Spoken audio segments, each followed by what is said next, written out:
고난은 마침표가 아니라 쉼표. 고난은 마침표가 아니라 쉼표라는 제목으로 하나님 말씀을 받도록 하겠습니다. 최근 제가 미라클 교회 담임 목사로서 우리 성도님들을 기도하고 그 삶을 중보하는 가운데 참 요즘에 제 마음과 두 가지 마음이 교차하고 있어요. 어떤 마음이 교차하고 있냐면 한쪽 마음은 되게 막 마음이 안쓰러워요. 아파요. 그런데 또 한쪽에서는 또 너무너무 기뻐요. 이 두 가지 마음이 왜 교차하는가 보니까 우리 미라클 교회 성도님들 중에 요즘에 고난 가운데 계신 성도님들이 꽤 계시는 것 같더라고요. 우리 성도님 고개를 많이 끄덕이시네요. 고난 가운데 있는 성도님들이 꽤 많이 계시더라고요.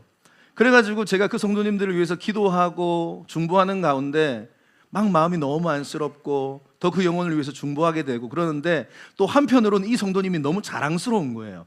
왜냐하면 이 고난의 시간을, 정말로 이 감내하기 어려운 시간을 믿음으로 예수 붙들고 끝까지 지켜내고 있는 그 모습을 보면서 제가 눈물이 나더라고. 우리 귀한 성도님들 정말로 축복합니다. 그런데 여러분 아세요? 우리 그리스도인들은, 예수를 믿는 하나님의 백성들은 고난 당하는 것이 운명이라는 것을 혹시 여러분 아십니까? 제가 저번에도 말씀을 드렸지만 우리가 예수 그리스도를 나의 주와 구세주로 믿고 하나님의 자녀가 되고 우리가 그분을 따라가는 삶을 살아간다면 이 세상에서 우리의 인생은 디폴트, 기본값은요, 고난당하고 환난당하는 삶이에요. 아멘 하시니까 대단하십니다. 그게 바로 요한복음 오늘 16장 33절 우리가 읽은 말씀이에요. 이것을 너희에게 이름은 너희로 내 안에서 평안을 누리게 하려 함이라. 세상에서는 너희가 환난을 당할 것이다. 이것이 우리 주님께서 우리에게 주신 말씀이에요. 우리가 진정 하나님의 자녀가 되었고 우리가 진정 이 세상에서 예수를 따라가는 자들은요, 이 세상에서 고난과 환난을 당할 수밖에 없는 인생이라는 것입니다. 내가 받을 수도 있고 혹시 안 받을 수도 있고, 이게 아니에요. 예수를 제대로 믿는다면, 정말로 우리가 하나님의 자녀라면 이 세상은 결코 우리를 가만두지 않습니다. 끊임없이 고난과 환난과 어려움을 주고 또 줍니다. 그래서 사진을 하나 준비해 왔는데 기존에는 사진이 없고 제가 AI한테 만들어 달라고 했더니 너무 아주 극단적인 사진, 극단적인 건 아니에요. 왜냐하면 저렇게 지금도 목숨을 걸고 예수를 믿고 지금도 신앙을 지키고 있는 수많은 전 세계 주의 백성들이 많기 때문에 환난을 당하는 것은 당연하다. 요한복음 15장 19절 말씀에도 우리가 함께 지지난주에 살펴봤지만, 왜 우리가 이 세상에서 고난을 당하는가? 너희는 세상에 속한 자가 아니기 때문에, 다시 말하면 사단에게 속한 자가 아니기 때문에, 도리어 내가 너희를 세상에서 택하였기 때문에, 예수님께서 저와 여러분들을 택하셔서 주의 자녀 삼아 주셨기 때문에 세상이 여러분들을 미워한다, 이 말입니다. 이것은 어쩔 수 없는 팩트이자 현실이라는 거죠. 그래서 여러분, 내가 예수 때문에 고난을 받고 환난을 당하고 어려운 가운데 있다, 그러면 여러분 너무 힘들어하지 마시기 바랍니다. 어떻게 해야 되냐? 오히려 기뻐하시는 은혜가 있기를 바랍니다. 왜냐? 내가 예수를 믿는 것 때문에 고난이 온다? 이것은요, 역으로 뒤집으면 내가 하나님의 자녀가 맞구나, 내가 주님의 백성이 맞구나, 주님이 나를 택하셨구나, 그래서 세상이 나를 미워하는구나, 내가 굳이 예수 아니면은 다 당하지 않을 고난들이에요. 근데 예수를 믿었기 때문에 당하는 고난들이 너무 많아요. 그래서 여러분, 이 상황 속에서 주님은 우리 가운데 참 위로의 말씀을 주십니다. 오늘 말씀 다시 보시면 요한복음 16장 33절, 너희가 세상에서 환난을 당하는 거 맞아. 하지만 담대하라, 내가 세상을 이겼노라. 아멘, 아멘. 이게 주님의 약속이에요. 주님의 위로예요. 담대하라, 타르세오라는 단어는 뭐냐면 그만 무서워해, 이런 뜻이에요. 그만 무서워하고 그만 겁내해. 계속해서 네가 용기를 냈으면 좋겠어. 힘내라 내 사랑하는 딸아, 힘내라 내 사랑하는 아들아, 용기를 내라, 담대하라. 왜? 내가 세상을 이겼기 때문에. 예수 그리스도께서 십자가로 승리하신 줄을 믿습니다. 예수님이 십자가에서 실패한 것처럼 보이지만 아닙니다. 예수님이 십자가에 승리하셨기 때문에 저와 여러분들을 구원하시고 인류를 죄에서 구원하신 줄을 믿습니다. 그래서 내가 승리했기 때문에 너희도 승리한다. 결국 너희의 인생의 종착점은 승리다. 걱정하지 마. 나를 잘 따라오면 너희들도 분명히 승리할 수 있어. 주님은 그렇게 말씀을 하십니다. 포기하지만 마. 그런데 많은 성도님들이, 신앙생활을 한다는 많은 성도님들이, 교회 안에 많은 성도님들이 이 말씀을 잘 못 붙들어요. 그리고 고난이 찾아오고 어려움이 찾아오잖아요. 그러면 대부분의 성도들의 반응이 어떠냐면, 하나님 왜 나한테 이런 고난을 주시는 거예요? 하나님 왜 나에게 이런 아픔을 주시는 거예요? 하나님을 탓할 때가 참 많습니다. 여러분 동의하십니까? 왜 하늘 관하신 것 같이 하세요? 하나님 왜 나에게 이런 고난을 주세요? 왜 이런 아픔을 주세요? 그런데 여러분 그렇게 하나님을 탓하잖아요. 우리의 잘못된 신학입니다.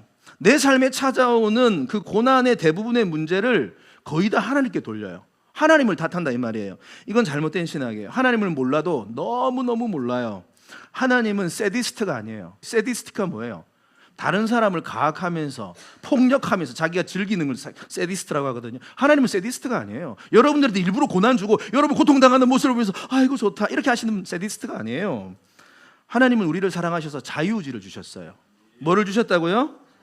그런데 우리가 이 자유의지를 잘못 사용한 거예요. 우리의 정욕대로, 우리의 어리석음 때문에 잘못 사용해서 고난을 자처해 놓고 나중에 하나님을 탓하는, 정말로 하나님을 잘 모르는 많은 이 땅에 사람들이 있다.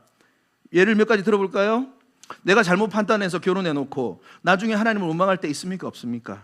나에게 주신 물질을 내가 제대로 관리하지 못했어요. 그리고 지금 내가 경제적으로 힘들어. 그래가지고 하나님을 원망해요. 이게 말이 맞습니까?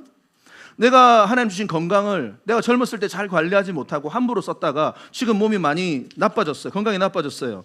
하나님 원망하면 되겠습니까? 여러분, 그런데 우리가 제대로 알아야 돼요. 그래서 잠언 19장 3절에 귀한 말씀이 있더라고요. 사람이 미련함으로 자기 길을 굽게 하고 마음으로 여호와를 원망하느니라. 야, 성경에 놀라운 진리가 있어요, 여러분. 자기의 미련함 때문에 자기가 스스로 자기 길을 굽게 해놓고 하나님을 원망하고 있는 안타까운 사람들이 너무 많다. 하나님이 왜 나에게 건강 이렇게 치셨어요? 하나님 건강 치신 적 없어요. 하나님 왜 이런 어려움을 주는 거 아니에요. 물론 하나님의 선하신 목적을 위해서 고난을 주실 때가 있습니다. 욥처럼. 그런데 대부분 보면요, 자신의 미련함과 어리석음 때문에 스스로 고난을 자처한 경우가 제가 봤을 때 95% 이상이에요. 이거 아셔야 된다 이 말입니다. 그래서요, 아프리카에 기근이 막 있고 아이들이 굶어 죽는 모습을 보고 어떤 사람들은 그렇게 기도한 사람이 있어요. 하나님 왜 아프리카 땅에 저런 큰 고통을 주십니까? 이거 맞는 기도예요? 아니에요. 이거 인간의 탐욕의 문제예요. 하나님은 지금도 매일 이 80억의 지구상 인구가 먹고도 남을 만한 양식을 하나님 주십니다. 그런데 인간의 욕심 때문에 이걸 분배가 안 돼서 그런 거지, 이건 인간의 연약함이고 잘못이에요. 이상기온이 막 일어나요. 자연재해가 일어나요. 그러면 이거 가지고 하나님을 막 욕해요. 하나님 왜 이런 막 어려운 날씨와 기온을. 아니에요. 우리 인간의 탐욕 때문에 지구가 깨어져서 그런 거예요. 이런 부분에 대한 신학적인 여러분 정립이 잘 되셔야 됩니다. 여러분 꼭 기억하세요. 우리 하나님은요, 기본 디폴트, 기본값은 뭐냐면 선하신 하나님이에요. 뭐라고요? 우리 하나님은 선하신 하나님. God is 뭐라고 합니까? 그 좋으신 하나님이에요. 이게 우리 기본적인 하나님의 속성입니다. 환난 가운데 있는 주의 자녀들을 보면 하나님은 도와주고 싶으신 하나님이지 여러분들을 괴롭히기로 작정하신 분이 아니세요. 누가복음 10장에 선한 사마리아 사람 비유가 바로 이거 보면 우리가 하나님의 마음을 알 수 있어요. 우리가 이 말씀을 우리가 해석을 잘 못할 때가 있는데, 우리는 흔히 저기 보면 우리가 선한 사마리아인으로 많이 투영해서 있습니다. 그래서 내가 어려운 사람들을 만날 때 내가 이 어려운 사람을 잘 도와줘야 돼 라고 우리가 흔히 많이 좀 보는데요, 진짜로 이 말씀을 신학적으로 깊이 보면 뭐냐면, 우리는 선한 사마리아 사람이 아니라 우리가 바로 강도 만난 자예요. 우리가 죄 때문에, 우리가 사단 때문에 강도를 만나서 우리가 죽어가고 죽은 겁니다, 한마디로 말하면. 그런데 선한 사마리아인이신 예수님께서 오셔서 우리를 치료하시고 회복시켜 주신 거예요. 그리고 우리를 여관까지 데리고 가가지고 또 치료해 주시고, 나중에 예수님께서 뭐라고 말씀하십니까? 혹시 여비가 부족하면 내가 다시, 그건 예수 그리스도의 재림을 말하는 거예요. 그러니까 이 선한 사마리아인의 모습이 바로 예수님의 모습을 상징한다라고 볼 수 있는 거죠. 그래서 우리 주님은요, 고통을 싸매어 주시는 분이세요. 우리를 치료해 주시는 분이에요. 괴롭히시는 분이 아니에요. 고난 중에 이 주님을 여러분들은 먼저 깨달아야 됩니다. 이 부분에 대해서 또 창세기 가지고 한번 말씀해 드릴게요. 창세기 보면은 요셉과 형제들의 그 관계 속에서 형제들의 미움을 받아 요셉이 애굽으로 팔리는 장면이 나오죠. 자, 제가 질문을 하나 해볼게요. 이렇게 형제들에게 미움을 받아 요셉이 애굽으로 팔렸는데 이거 하나님이 하신 일이에요? 형제들이 한 일이에요? 창세기 50장 19절에 보면 나와 있습니다. 요셉이 그들에게 이르되, 이제 나중에 만난 겁니다. 총리가 돼서 그들에게 이르되 두려워 마소서, 내가 하나님을 대신하겠습니까? 그리고 20절에 뭐라고 말하면 당신들은 나를 헤아렸으나, 다시 말하면 형제들이 한 겁니다. 이거는 하나님께서 그 형제들의 마음을 완악하고 악하게 만들어가지고 이렇게 한 게 아니에요. 형제들의 그 자유의지를 잘못 쓴 거예요. 그래가지고 형들이 요셉을 악하게 만들어 악한 행위를 했지만 하나님은 그것을 선으로 바꾸신 하나님입니다. 이것이 바로 우리 하나님이에요. 그러니까 여러분, 우리 하나님은 선하신 분이다. 이것이 기본값이에요. 하나님은 선하신 분. 따라하세요. 우리 하나님은 선하신 하나님이에요. 예, 우리 하나님 선하신 하나님입니다. 그래서 우리의 약함, 또 우리의 잘못, 우리의 실수, 그때 우리가 선택했던 그 잘못함까지도 십자가 앞에만 가지고 나오면 우리 주님이 그것을 다 선으로 바꿔주십니다. 주님, 제가 실수했네요. 주님, 내가 잘못했네요. 그때 내가 그곳에 괜히 갔네요. 내가 그 사람 잘못 만났네요. 그때 이 돈을 잘못 썼네요. 그때 내가 그렇게 정욕적으로 살았네요. 주님, 죄송합니다. 용서해 주십시오. 이것을 선으로 바꿔주십시오. 기도하면 로마서 8장 28절, 모든 것이 합력하여 선을 이루게 하시는 하나님. 아멘이시죠, 여러분? 그러니까 여러분, 이것이 우리 하나님이에요. 이 모습이 우리 하나님이에요. 하나님을 사랑하는 자, 그 뜻대로 부르심을 입은 자, 하나님의 자녀로 선택받은 자들의 삶에는 모든 것이, 우리의 약함도, 우리의 연약함도, 우리의 부족함도, 우리의 실수도 합력해서 주님은 선을 이루시는 하나님입니다. 이 선을 이루신다라는, 이게 원어적으로 보면 무슨 뜻이냐면, 이걸 물어보더라고요. 어떤 성도님이 가장 좋은 결과로 만드신다, 이런 말이에요. 그런 실수까지도, 우리의 잘못까지도 가장 좋은 결과로 주님이 다시 바꿔버리신다, 이 말입니다. 우리 주님은 그런 분이십니다. 여러분, 그래서요, 연약함과 약함, 그거 가지고요, 주님 앞에, 십자가 앞에 나와서 회개하십시오.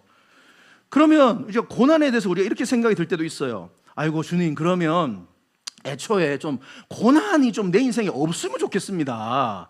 고난을 안 생기게 해주시면 좋겠습니다. 이런 우리의 기도를 한 번씩 할 때가 있지 않습니까, 여러분? 고난이 좀 안 하나님, 내가 강도 만났을 때 치료해 주신 거 감사해요. 그런데 이렇게도 하나님 한번 생각해 보세요. 차라리 애시당초 처음부터 강도가 없었으면 더 좋지 않았을까요, 하나님? 이런 기도 안 해보셨어요? 예, 그런 기도를 해보셔야지 진짜 고난을 많이 겪어봤다, 이 말입니다. 하나님, 애시당초 강도를 안 만났으면 되는 거 아닙니까? 애시당초 어려움이 안 왔으면 되는 거 아닙니까? 이런 기도 할 수 있다, 이 말이에요. 그런데요, 그 질문에 대한 100% 정답은 오직 주님만이 아십니다. 하지만 제가 한 80% 아는 것 같아요.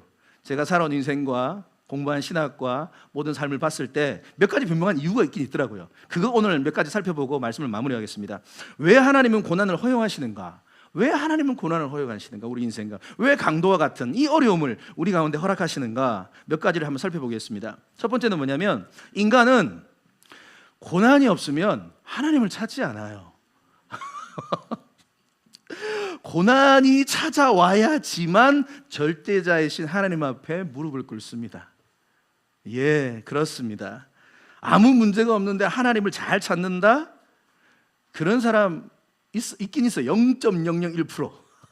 근데 99.999%는요, 고난이 찾아와야지만 그때 하나님을 찾아요. 그때 엎드려요. 그때 기도해요. 몇 가지 예를 들어 볼게요.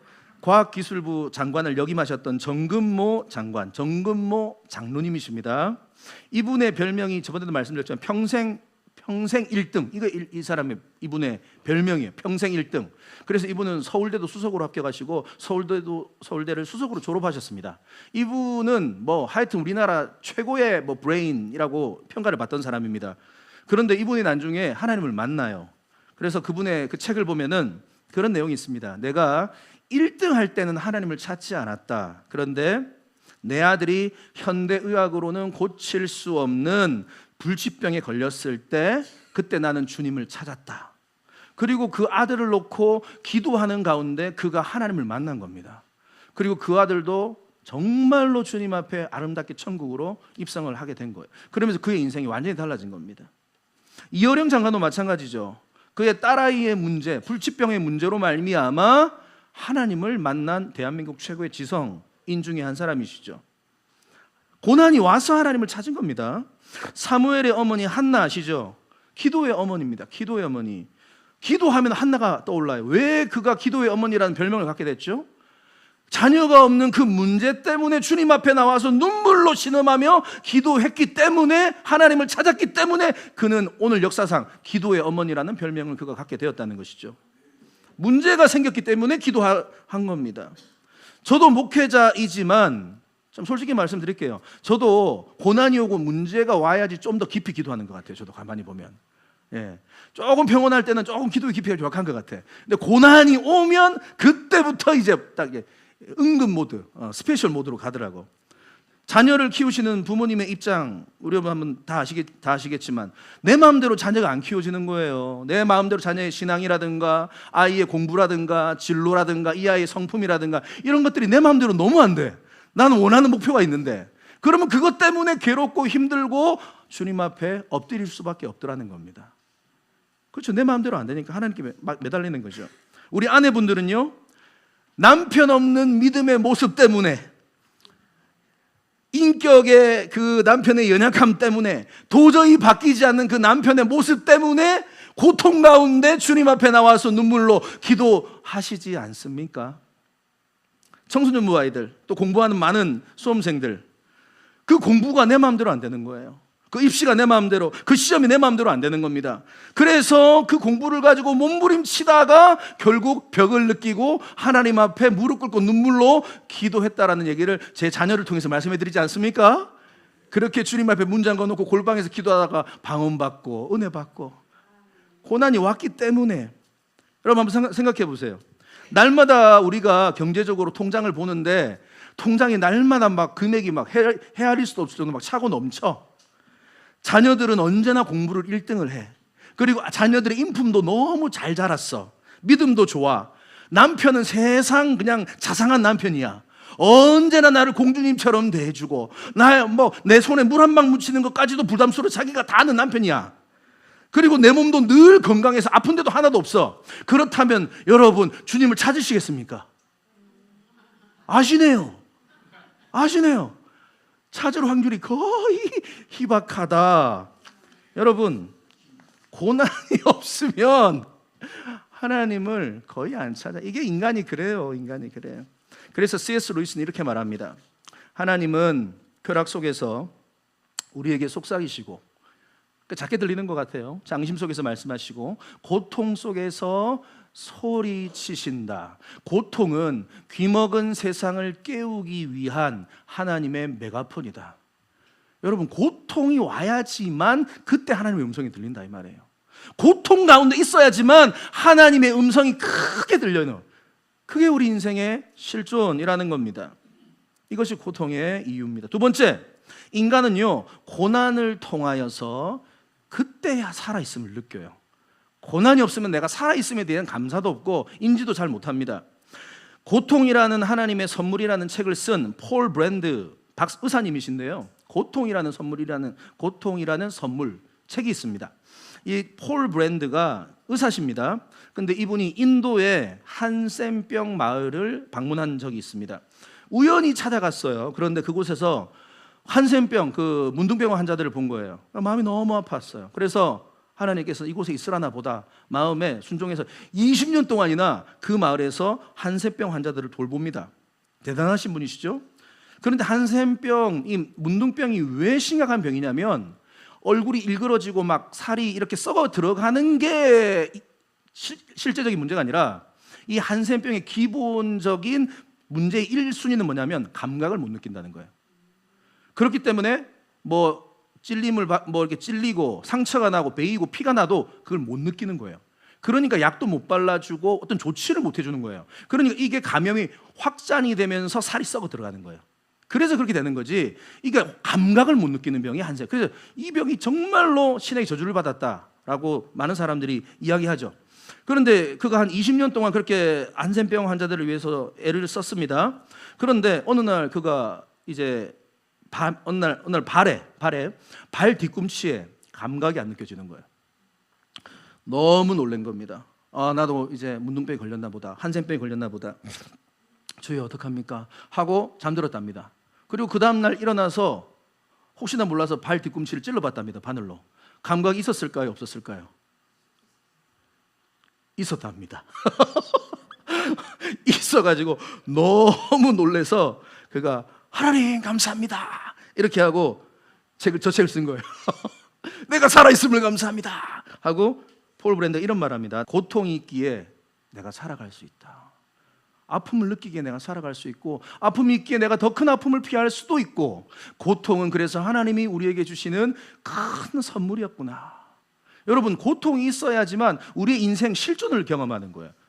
아파하기 때문에 우리는 살아있는 거고, 희망을 꿈꿀 수 있는 거고, 아파하기 때문에 오늘도 소망의 주님을 바라볼 수 있는 거예요. 내가 아프지 않으면 소망도 사라져요. 아프지 않으면. 그래서 이 고난이 주는 놀라운 은혜입니다. 자, 세 번째, 인간은요 고난을 통하여서 더 나은 존재로 만들어져요. 이게 고난의 유익입니다.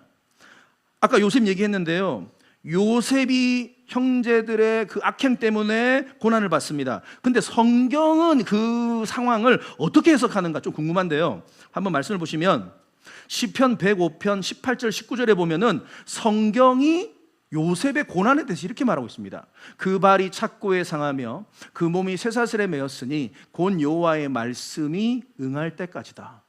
다시 말하면 주님이 정한 시간이 있었다 이 말이에요. 주님의 카이로스가 있었다. 그 말씀이, 그 시간 속에서의 그 말씀이 저를 단련하셨도다. 다시 말하면 그 고난의 시간이 성경이 봤을 때는 한마디로 요셉을 단련하는 시간이었다 라고 성경은 분명히 이야기하고 있습니다. 여러분, 그를 더 나은 존재로 만든 겁니다. 왠지 아세요? 요셉은 앞으로 총리가 돼야 될 사람이에요. 전 세계의 식량 문제를 해결해야 될 브레인이 될 사람입니다. 그런데요, 요셉이라는 아이의 심각한 문제가 너무너무 많았어요. 이 요셉이 17세에 팔렸거든요. 17세면 웬만한 그 청소년 지각이 있는 나이잖아요. 그런데 그 17세 요셉은요, EQ가 어마어마하게 낮은 사람이에요. EQ가 뭐냐면 감정지수, 공감지수가 어마어마하게 낮은 사람이에요. 이 사람의, 이 요셉의 그 문제 몇 가지 말씀드리면, 입만 열면 자기 자랑이야. 입만 열면 자기 자랑이야. 다른 사람이 이 이야기를 듣고 어떤 마음을 느낄지 전혀 몰랐던 EQ가 매우 낮은 친구가 바로 요셉입니다. 아버지 야곱에게 12명의 아들이 있었죠. 그런데 아버지 야곱이 누구에게만 채색 옷을 사줬어요? 요셉에게만 사줬죠.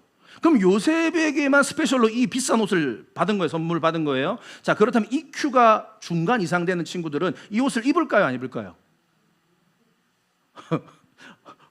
안 입겠죠, 당연히. 왜? 이거 보면 이거 내가 형제들이 제사밥이 되는 거예요. 내가 몰매 맞는 거야. 입으면 안 되지. 그런데 요셉은 어떻게 합니까? 당당하게 그 채색 옷을 입습니다.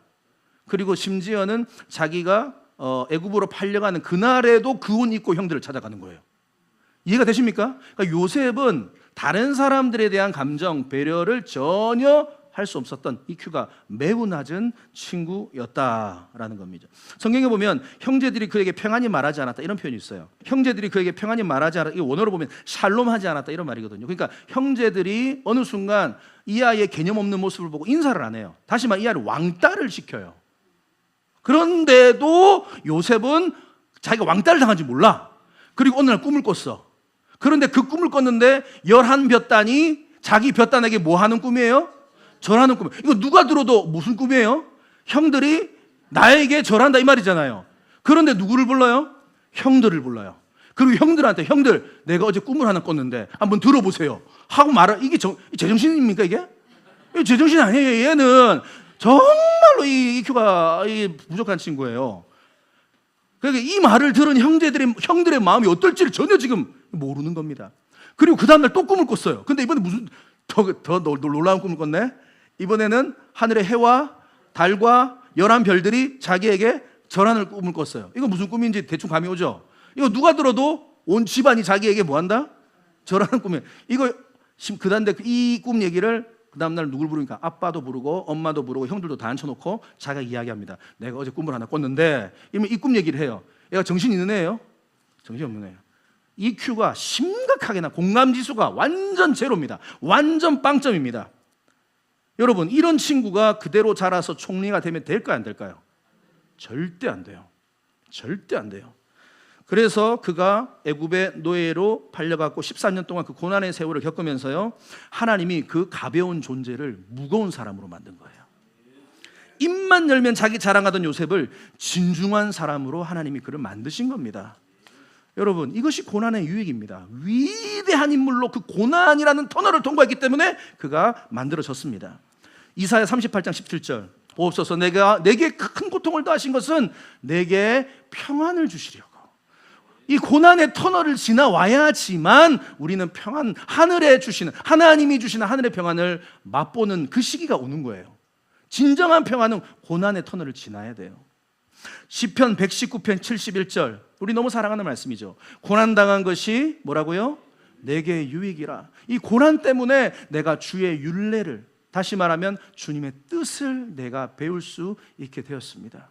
고난을 통과해야지만 하나님의 뜻을, 하나님의 의도를, 하나님의 마음을 우리는 알게 되는 겁니다. 욥기 23장 10절에도 보면 나의 가는 길을 오직 그가 아시나니 그가 나를 단련하신 후에는 내가 정금처럼 나올 것이다.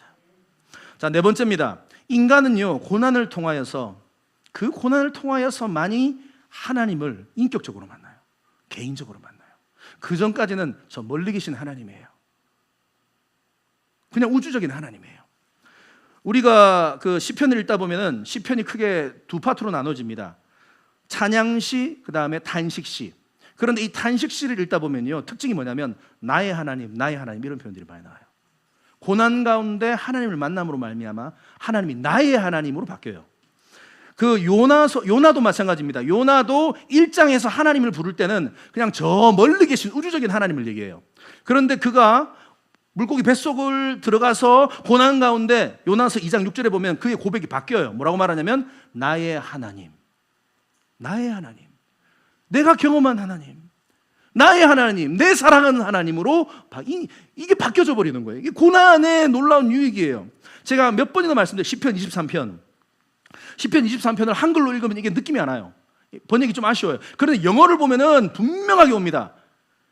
여호와는 나의 목자시 내가 부족함이 없다라는 그 표현을 쭉 읽다 보면은 이게 하나님을 지칭하는 게 중간부터 바뀌어져요. 1절, 2절, 3절에는 하나님을 뭐라고 표현하고 있냐면 He라는 표현을 씁니다. 3인칭 단수, He, 그 하나님, 그 하나님, 그 하나님이라고 말합니다. 그런데요, 이분도 그러니까 사망의 음침한 골짜기를 내가 지나가니까, 고난의 터널을 지나가니까 갑자기 하나님을 향한 지칭이 달라져요. You라고 바뀌어져요. 하나님, 당신. 그러니까 이러한 놀라운 은혜가 고난이라는 터널을 지날 때 우리가 생긴다 이 말이에요. 여러분, 이 고난의 터널을 지나면 하나님 만나신 분들 많으시죠? 더 많이 만나시기를 바랍니다. 그때는, 예전에는 하나님 하면은 별로 마음에 안 와닿거든요. 근데 실컷 고난을 겪고 연단 떼어지고 나중에 어느 정도 좀 만들어진 다음에 하나님 이러면 눈물밖에 안 나와. 내 고난 가운데 하나님이 나를 버리신 것 같은데 그 하나님 내 옆에 계셔서 나와 함께 하시고 그 고난 가운데 눈물을 닦아주시고 나와 함께 걸어오셨구나. 그걸 경험한 사람만이 우리 하나님을 진짜로 만났다 볼 수 있는 겁니다. 여러분들에게 이런 만남이 있기를 바랍니다. 다섯 번째는 뭐냐면 인간은요, 고난을 통하여서 상처 입은 치유자가 돼요. 이게 놀라운 신비입니다. 내가 그 아픔을 겪어본 거예요. 내가 그 힘듦을 겪어봤어요. 그러면 그 고통과 아픔의 시간 속에서 내가 다른 사람들을 마음을 알게 돼요. 내 가정 안에 어려움을 당해봤기 때문에 저 가정 안에 어려움을 당하는 영혼을 불쌍히 여기고 내가 그 영혼을 중보해 줄 수 있는 거예요. 내가 연약한 성품과 기질 때문에 고통당해봤기 때문에 또 누가 연약한 성품 때문에 기질 때문에 힘들어하면 내가 그를 위로해 줄 수 있는 거예요.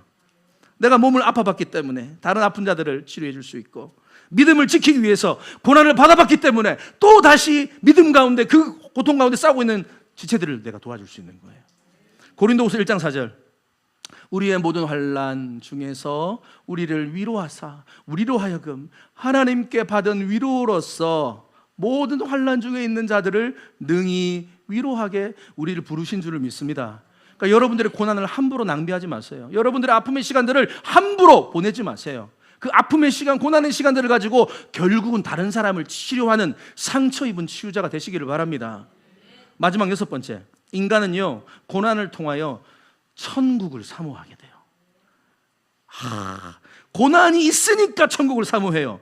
여러분, 이 땅이 너무 행복해. 모자란 것도 없고 날마다 넉넉하고 날마다 건강하고 항상 충만해. 그러면 천국 사모할까요? 천국 사모하지 않아요. 왜? 여기가 좋사오니 하고 평생 여기 살아갈 거예요. 근데 정말로 고통을 겪으면 나중에는 천국을 대한 소망이 커져요. 로마서 8장 18절, 생각하건대 현재의 고난은 장차 우리에게 나타날 영광과 비교할 수 없도다. 고난 가운데 있는 성도님들에게 이런 위로의 말씀 되기를 바랍니다. 지금 너무 많이 힘드시죠? 너무 많이 답답하시죠? 방법이 안 보이죠? 그러나 이 고난 가운데 이제 천국에 대한 소망이 커지는 거예요. 제가 참 좋아하는 말씀, 요한계시록 21장 4절, 모든 눈물을 그 눈에서 닦아주시니 다시는 사망이 없고 죽음이 없대요. 애통하는 것도 없고 곡하는 것도 없고 아픈 것도 다시 있지 아니하리니 처음 것들이 다 지나 주님과 함께 저 천국에서 기쁨과 평안한 가운데 내가 천국을 사모하는 그 마음이 우리가 커질 줄을 믿습니다. 말씀을 마무리하겠습니다. 우리가 예수를 믿고 하나님의 자녀가 되면 여러분 기억하십시오. 고난은 끊임없이 우리 인생 가운데 다가옵니다. 찾아옵니다. 우리를 흔듭니다.